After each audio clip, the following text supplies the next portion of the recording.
जय श्री राम। आइए चलते हैं हम आपको फिर पुनः प्रभु श्री राम के रामचरितमानस की कथा अयोध्या कांड में, जिसको सुनने और पढ़ने मात्र से ही हमारा आपका देश संसार का कल्याण हो जाएगा, क्योंकि कलयुग में सिर्फ राम नाम का ही आधार रह जाएगा। तो रामचरितमानस की अयोध्या कांड को देखा जाए तो बड़ी मार्मिक कांड है, क्योंकि प्रभु को 14 वर्ष का वनवास और इधर भरत, शत्रुघ्न और सारी माताएं और गुरु वृंदों सहित भैया भरत निकल चुके हैं प्रभु श्री राम के श्री चरणों में समर्पित होने के लिए। लेकिन पहुंचने के बाद देखा जाए तो भैया भरत और प्रभु श्री राम का मिलन भी हुआ, लेकिन उसके बाद भी सर्वप्रथम माताओं को देखा जाए तो प्रभु ने सर्वप्रथम माता कैकेयी के चरणों का आशीर्वाद लिए और माता कैकेयी को समझाए कि माता, ये तो विधाता की कृपा है, इसमें आपका कोई दोष नहीं है। तो इस कथा को मैं आपको आगे ले चलता हूं कि इसके पश्चात प्रभु का निर्णय क्या होता है माताओं के लिए और भैया भरत के लिए और नगर वासियों के लिए।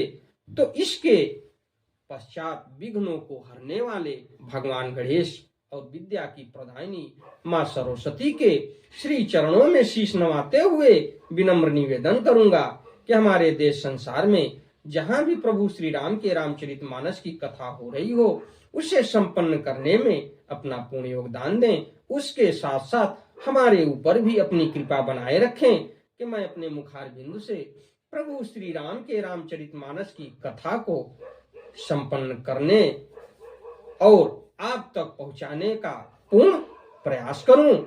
जो भी प्रभु श्री राम के भक्त हैं इस कथा को सुने और पढ़ें। ओम श्री जानकी वल्लभो विजयते। अति अनुराग अंब उरलाए, नयन स्नेह सलील अनहवाए, तेहि अवसर कर हर्ष विषादु, किम कवि कहे मुंह की जिमि स्वादु। तो देखा जाए तो बड़े ही स्नेह से माता ने उन्हें हृदय से लगा लिया और नेत्रों से बहे हुए प्रेमाश्रुओं के जल से उन्हें नहला दिया। उस समय के हर्ष और विषाद को कवि कैसे कहे, जैसे गूंगा स्वाद को कैसे बतावे। तो देखा जाए तो गोस्वामी तुलसीदास जी ने कितनी ऊंची बात लिख दी कि माताओं को गले लगने के बाद प्रभु को चरणों में माताओं को पड़े रहने से जो भी माताओं का आंसू निकला, उस आंसू से प्रभु को नहला दिया। और उसके बाद देखा जाए तो इस हिसाब से कल्पना नहीं किया जा सकता कि जैसे गूंगे को अगर मीठे या खट्टे या नमकीन किसी भी प्रकार का भोजन आप कराएं तो उसके स्वाद को नहीं बता सकता। तो इसकी कल्पना नहीं किया जा सकता इस मिलन की घड़ी का। तो मिल जन निह सानुज रघुराऊ, गुरु सन कहे कि धार्य पाऊ, पुरजन पाई मुनीष नियोगु, जल थल तक तक उतरे लोगु। श्री रघुनाथ जी ने छोटे भाई लक्ष्मण जी सहित माता कौशल्या से मिलकर गुरु से कहा कि आश्रम पर पधारिए। तदंतर मुनीश्वर वशिष्ठ जी की आज्ञा पाकर अयोध्या वासी सब लोग जल और थल का सुभिता देख देख कर उतर गए। तो महिषुर मंत्री मातु गुरु गने लोग लिए साथ, पावन आश्रम गमन किए भरत लखन रघुनाथ। तो ब्राह्मण, मंत्री, माताएं और गुरु आदि गिने चुने लोगों को साथ लिए हुए भरत जी, लक्ष्मण जी और श्री रघुनाथ जी पवित्र आश्रम को चले, जहां प्रभु का निवास स्थान है। सी आई मुनिवर पग लागी, उचित आशीष लही मन मागी, गुरुपति निह मुनि तीन यन समेता, मिली प्रेम कही जाई न जेता। सीता जी आकर मुनि श्रेष्ठ वशिष्ठ जी के चरणों लगी और उन्होंने मन मांगी उचित आशीष पाई। फिर मुनियों की स्त्रियों सहित गुरु पत्नी अरुंधति जी से मिली। उनका जितना प्रेम था वह कहा नहीं जा सकता। यानी माता जानकी को देखा जाए तो गुरु से मिलने के बाद, यानी गुरु वशिष्ठ कुल पूज्य हमारे, और उसके बाद गुरु माताओं से भी मिली और उनके चरणों का रज ली माता वैदेही, और उचित और उनको स्नेह पूर्वक आशीर्वाद भी माताएं जो थी, यानी गुरु माताएं, वो माता जानकी को दी।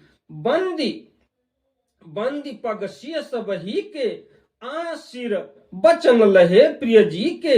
सासु सकल जब सिय निहारी मुदे नैन सहम सुकुमारी। सीता जी ने सभी के चरणों की अलग अलग वंदना करके अपने हृदय को प्रिय अनुकूल लगने वाले आशीर्वाद पाए। जब सुकुमारी सीता जी ने सब सासुओं को देखा तब उन्होंने सहम कर अपनी आंखें बंद कर ली।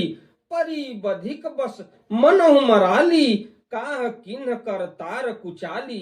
तिन सिय निरख निपट दुख पावा सो सब सही जो दैव सहावा। तो सासुओं की बुरी दशा देखकर उन्हें ऐसा प्रतीत हुआ मानो राजहंसिनिया बधिका के वश में पड़ गई हो। मन में सोचने लगी कि कुचाली विधाता ने क्या कर डाला। उन्होंने भी सीता जी को देखकर बड़ा दुख पाया। सोचा जो कुछ दैव सहावे वह सब सहना ही पड़ता है, ये विधाता की कृपा है। जनक सुता तब उर धरि धीरा नील नलिन लोयन भरी नीरा। मिल सकल सासुन सिय जाई तही अवसर करुणा मही छाई। तब जानकी जी हृदय में धीरज धरकर नील कमल के समान नेत्रों में जल भरकर सब सासुओं से जाकर मिली। उस समय पृथ्वी पर करुण रस छा गई। लागी लागी पग सबिनिसिय भेटति अति अनुराग।